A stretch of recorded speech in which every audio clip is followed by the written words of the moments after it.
Hey gang, another Hero Headcanon rant. This is what happens to me with little to no feedback on my projects. I just meander around until I make something I really want to make. But at the same time, that also means I'm putting out content that I'm going to approve of instead of just pounding something out for the sake of putting a video out. Today I will be talking about the newest direct to Blu-ray DC animated film, Reign of the Supermen. I figured I should probably do so, seeing how I did do one on the death of Superman. And honestly, yeah, as the title suggests, I think this is a hot mess.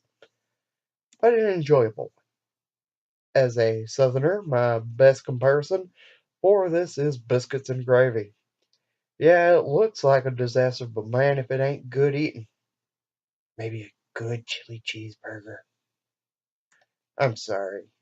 I'm writing this at 6 in the morning.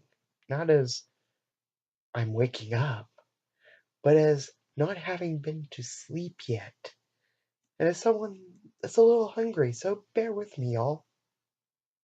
I think I'll start off with the negatives.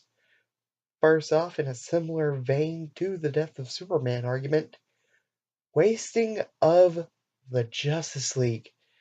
Jeez!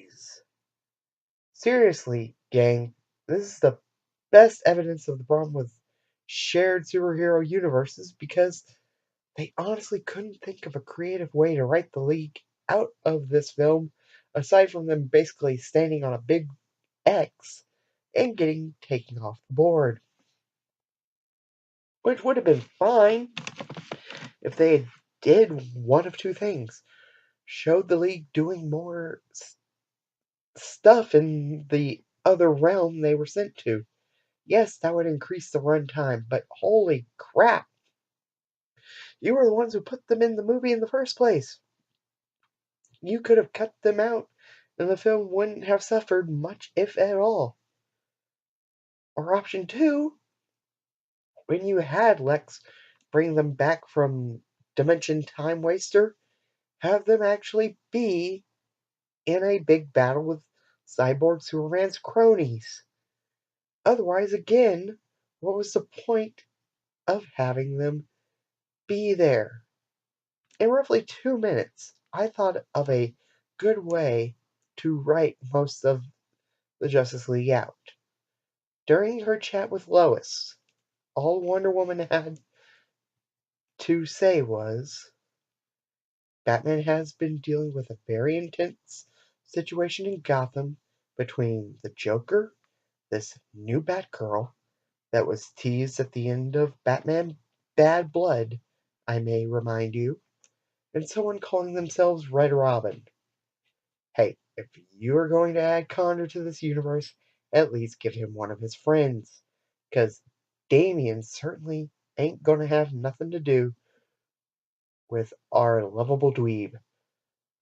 Cyborg and Martian Manhunter are currently near the point of overworking themselves to help the world cope with the loss of Superman. Green Lantern is off doing space cop stuff. The Flash? Well, due to the loss of Superman, it really shook him. He has only put the costume on in times of real emergencies. He hasn't been answering many of the League's calls. And myself, I've been feeling more alone as of late. Clark was the one who really helped me feel part of man's world.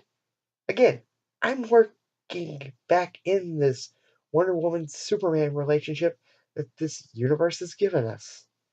And again, this was in roughly 2 minutes of thinking, and it trimmed the fat with having the Justice League being there. Second off, Darkseid. This was a pro and a con all in one because, yay, Darkseid is the true villain gang, and we don't have to have a super convoluted plot that makes me need to use the whiteboard of explaining shit. But downside is the voice actor they got for Darkseid.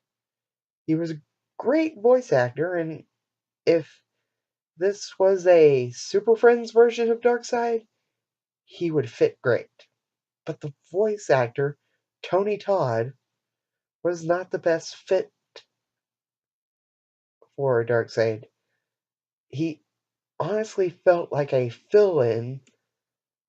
Like, he should have been there for Manhunter's role, but instead they had him read for Darkseid, and they were like, great, we got someone recorded so we can use for later, and we can...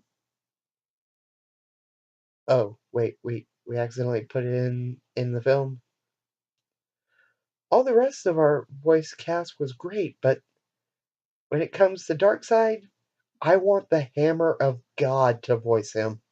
I want Keith David summoning all of his vengeance and fury to shout he will destroy the Man of Steel.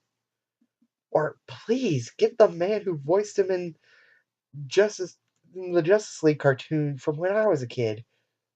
We need the full deepness for Darkseid. If somehow this video gets to Mr. Todd's ears, dude, your voice sounded good, but not for Darkseid.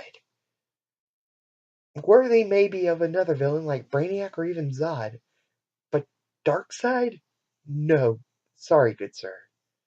Maybe if Wes, the voice director, had made you read every line like you were angry, even in victory, we might have gotten a fantastic Darkseid from you. But at the same time, I worry it would have forced your vocal cords to feel like they went through a paper shredder. So, again, great voice, Mr. Todd, but just not Darkseid. At least for me. But now switching over to positives, I felt we spent a good amount of time with each of the new Supermen. And if we had just not had to include the League, it would have been better because then we would have even had more time with these characters. Because I will never not want more of Steel and Superboy. Oh, and the action and animation. Holy cow, this was awesome. I got intense anime vibes in the best way. Because while some scenes the animation seemed to not be at peak, but once the action started, it was intense. You could tell that this was what the main focus of the film was on, were these fights. And they are worth it. And in a couple of scenes, we get these real intense close-ups on Cyborg Superman's face, and I swear if they aren't ripped right from a horror anime. I'm writing this part a few weeks even after I've watched the movie, and those intense shots are still haunting my nightmares. In the same vein as the voice acting, Rainn Wilson as Lex Luthor is now easily tied for my second pick for the voice of Luthor. Because let's be honest, if you grew up in the late 90s, early 2000s, Clancy Brown is your number one pick. But dueling over the understudy role with James Woods has to be some sort of validation. And really, that's all I have. Overall, it's a good film. I just wish that if they do a story that's supposed to focus on a specific member of the League and not the League as a whole, that they either be sure to actually write the rest of the League out, because unlike the actual comics, where in the same week I can get a single Flash story, a single Batman story, a single Wonder Woman story, and a Justice League story that also features the three of them, we get one movie every 6 months or so. So it's easy to just write a few lines to explain why the other superheroes can't show up. Or better yet, if I'm watching a movie that's just about a certain hero, don't even mention the League. It works in every Batman movie they have ever made. And hell, in every Batman comic where one would think the League would at least be mentioned. DC has a bad rep for trying to make all of their heroes like Batman, well, why not start by making sure the League can stay out of a particular hero story if you are not actually going to have them do anything in it? For Hero Headcanon, I'm Josh Redberg.